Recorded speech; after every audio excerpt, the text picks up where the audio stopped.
உங்ககிட்ட ஜோசியம் பார்க்க வர்றவங்களுக்கெல்லாம் நீங்கள் பரிகாரம் சொல்கிறீங்க. அந்த பரிகாரம் சொல்கிறது எல்லாருக்குமே அந்த பரிகாரம் வேலை செய்யுமா? யாருக்கெல்லாம் பரிகாரம் சொல்லுவீங்க? எல்லாத்துக்கும் பரிகாரம் இருக்கா? ஓகே, பரிகாரம் அப்படின்ற என்னன்னா, தெய்வத்தால் ஆகாதெனினும் முயற்சி தன் முயற்சி மெய்வர்த்து கூலி தரும்னு திருவள்ளுவர் சொல்றார்.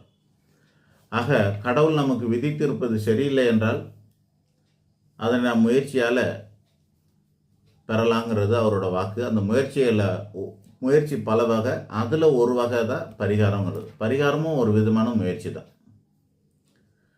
பரிகாரத்துக்கு பின்னாடி என்ன இருக்குன்னா, ஒரு பாவ மன்னிப்புங்கிற மாதிரியான ஒரு தத்துவார்த்தம் இருக்குது. எந்த ஜென்மத்தில் என்ன பாவம் பண்ணுமோ அதுக்கு கடவுளே என்னை மன்னிச்சிரு அப்படின்னு சொல்லி கேட்டுக்கிறது தான் பரிகாரத்தோட முதல் தத்துவம்.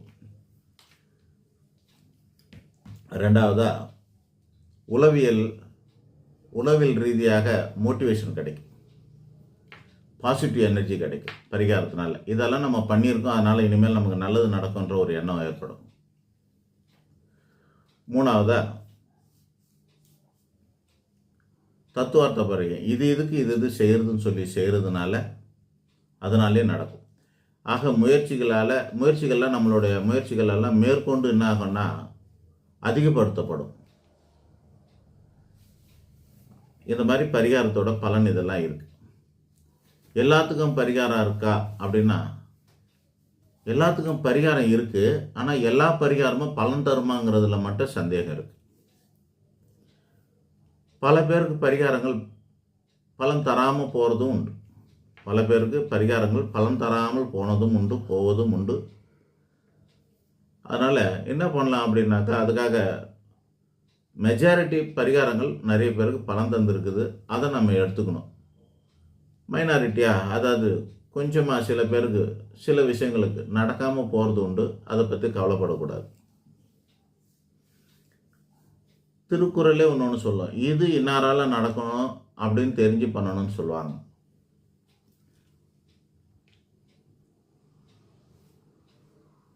எல்லாருக்குமான பரிகாரம் எல்லாராலையும் கொடுக்க முடியாதுங்கிறது ஒன்று தெரிஞ்சுக்குங்க.